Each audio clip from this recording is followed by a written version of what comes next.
by Manang Crescencia Actia Manis Pawili.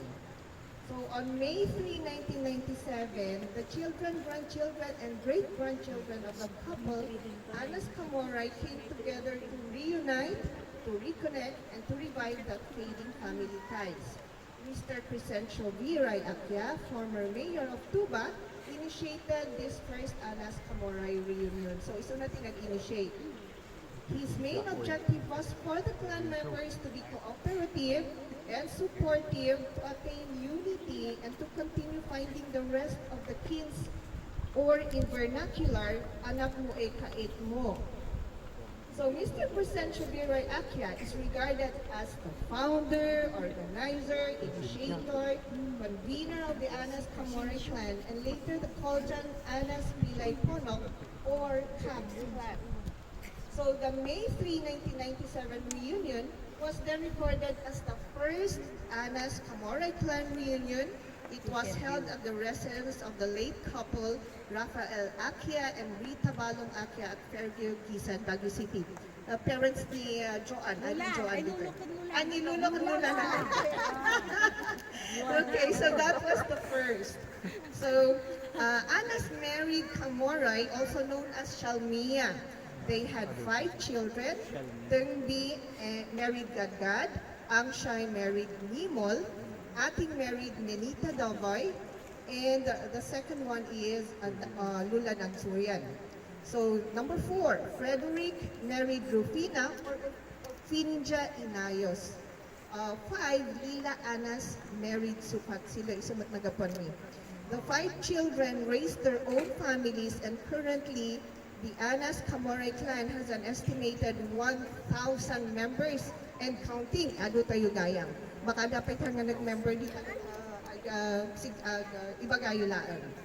Anas has 3 siblings, Koljan, Pilay, and Ponok. By oral account of the old folks, the parents of Anas were Budas and Mia. Iso na ganti, parents ti Anas, ti Budas and Mia.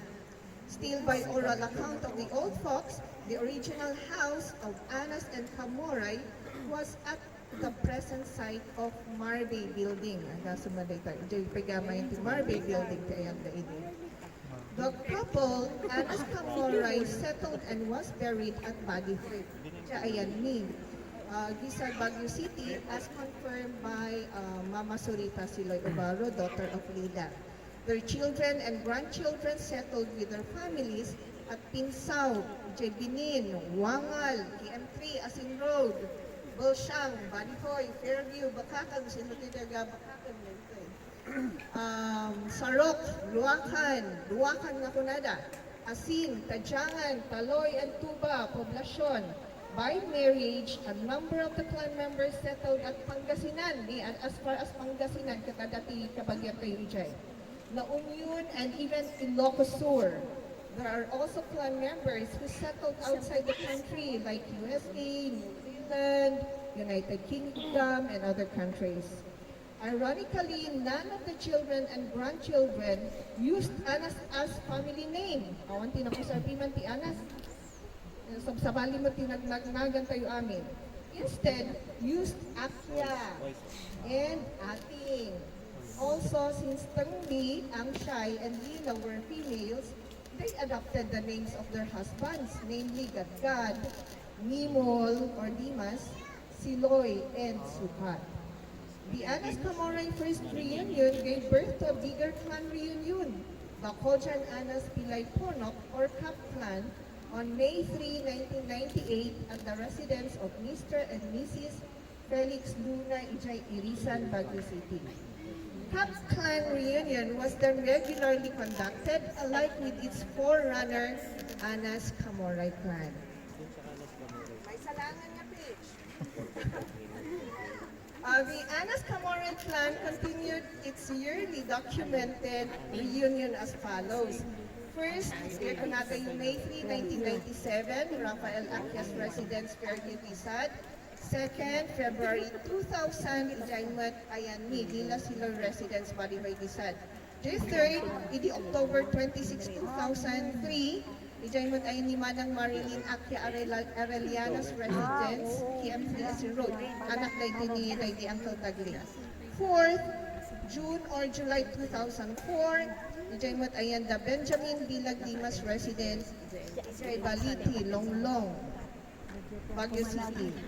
Daity source na kat ni Manang Grace Solano, Genealogical Directory, iti 2006.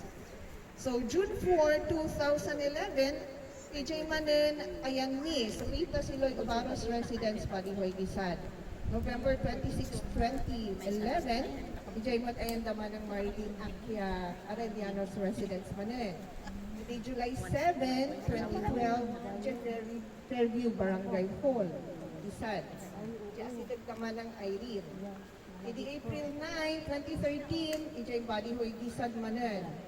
September 19, 2015, ijay tayon Awong Bernal Park. February 8, 2016, Anas Got Talent, Awong Bernham. No, madiyong PDA, Anas Got Talent. August 21, 2018, ijay Awong Bernal Park. April 13, 2019, Joan Lonicos Residence, Dagupan. As far as Dagupan, nakadami tayo namin dyan. So, ticket source na Anas Clan FT account. So, based on the FT account of Anas, makita yun, adijay dati FT account tayo. Makita yun, the pictures and everything dyan. Based from the above, there were 12 reunions that were conducted. So, 12. For now, this reunion is the 13th. Okay, 13th na since 1997. The occurrence of any clan reunion during the years 2005-2010 has yet to be researched and validated. So, adapit kami nga no research. So, hopefully, man-research mi dahil timan. The past presidents of Anas Camoray were Crescencio Viray Akia, Manang Balbina Apilas Ernesto, she is bedridden right now, Alida Balayda, Piman, Albert Dimas Sr., Awan Magtanan, Reynante Caroy Pitas, and currently Rosalyn Akia Gomez. So, the preparations of yearly reunions were largely attended by officers and support group from each family. Some of them already passed on. Randomly, they were Oscar Aquiamanis, Peter Aquiamanis, Hilda Coroy Ringor, Irene Calgo Batario, Rosalyn Akia Gomez, Nelly Calgo Avance, Mary Army Akia Ocab, Benita Akia, Veronica Akia Abeliera, Luisa Aquiamanis, Carl Rio Ating, Marilyn Viray Akia Arellano, Dionisia Siloy Batalier, Sarita Siloy Obaro over here, me, Olivia Siloy Obaro Laksamana, Christopher Siloy Obaro, Nathaniel Batalier, Daniel Maganes, Freddy Apilas Ventura, Balbina Apilas Ernesto, Albert Dimas Sr., Caroline Dimas, Benjamin Dilag Dimas, Evelyn Dimas, Fred Akia, Presentacion Aquiamanis, Helen Corregmenzi, Janet Badibal, Milagros Manis Pasqua, Nila Akia, Arsenio Matario Manmulo, Grace Dimas Inosan Solano,